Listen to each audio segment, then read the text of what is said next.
Hello, what's happening? Matt aka Lethal Frag, and today I'm going to be doing a review and comparison of the Modern Warfare 3 and Battlefield 3 campaigns. Just for a little background information here, I beat both campaigns in one sitting, obviously separate sittings, but I live streamed both of them. I live streamed the Battlefield 3 on my stream, and I live streamed the Modern Warfare 3 campaign on the Yoush community live stream. That was the kickoff for that, and that was a lot of fun. Looking back on both, I can't really say that one was better than the other. They were completely different.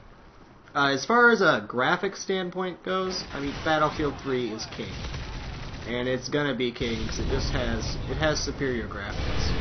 However, the Modern Warfare 3 campaign really drug me into the story. It was incredibly well written.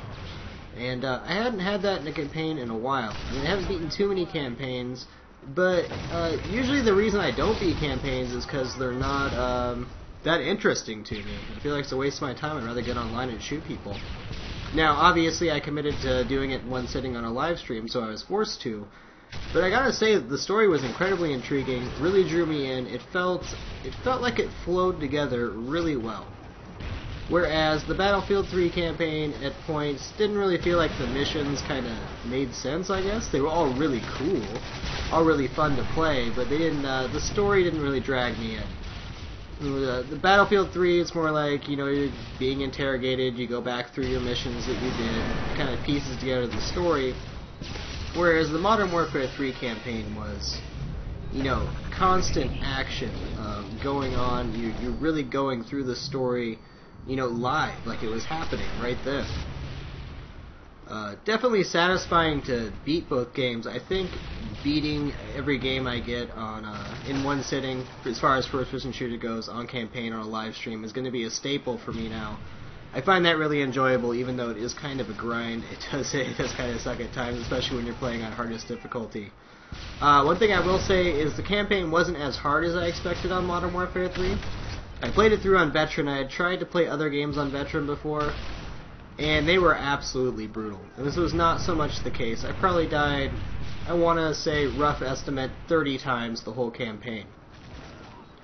One thing I will point out about both campaigns is they were incredibly short.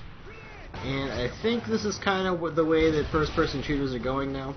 It was very well put together, but very short. I mean, I beat it on Veteran in 6 hours and 20 minutes. That's really not a quality campaign. And if you're just looking to play the campaign, just rent the game. And I said the exact same thing for Battlefield. It's not worth the money just for the campaign, but it was very enjoyable to play. And they're definitely both great campaigns that are worth playing. But, you know, if you're in it for the campaign these days on first-person shooters, you know, just rent the game. It's really not worth it. And the multiplayer value is really, really where it's at. There's just so many epic moments in the Modern Warfare 3 campaign. It really got my heart pumping and really got me, I don't know, I felt like I was the character. It was a really great experience to do in one sitting. I felt like I went through everything with the character, and it's very rare in a game these days, especially a first-person shooter campaign, to draw you in like that, to make you feel like you're part of the game. It's kind of been missing. I mean, I beat the Black Ops campaign. Never really felt like I was drawn in to the game like that. So, you know, kudos to them for putting together a really great campaign, a great story, albeit a bit short. You know, it was really awesome. Once again, I can't say one was better than the other, but as far as story and plot goes, Modern Warfare 3 takes the cake. But Battlefield had some moments in it that were just so visually stunning, it was breathtaking. It was really more of a sense of awe with the Battlefield 3 campaign on some of the visuals. But, you know, when you think about it, it really comes down to the story. I'm kind of working through this whole process as I do this commentary. I didn't really think about it that much before I started this thing, to be honest, because I wanted to give an unbiased opinion. So I gotta say, which one was better?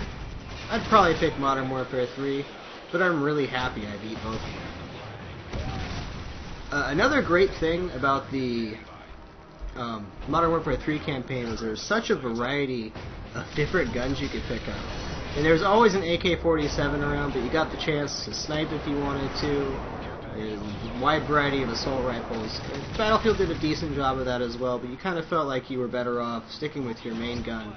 Whereas, you know, in Call of Duty, sometimes you had to pick up a new gun because you ran out of ammo, and you definitely had some variety there. You know, there was shotguns laying around, lots of submachine guns, assault rifles, you name it.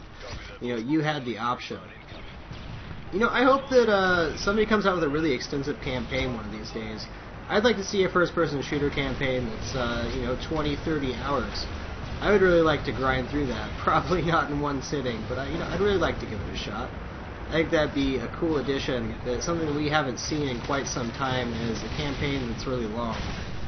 And that'd definitely be refreshing to see. I hope somebody, you know, pulls that off. And I understand that only a portion of the company's assets go to single player.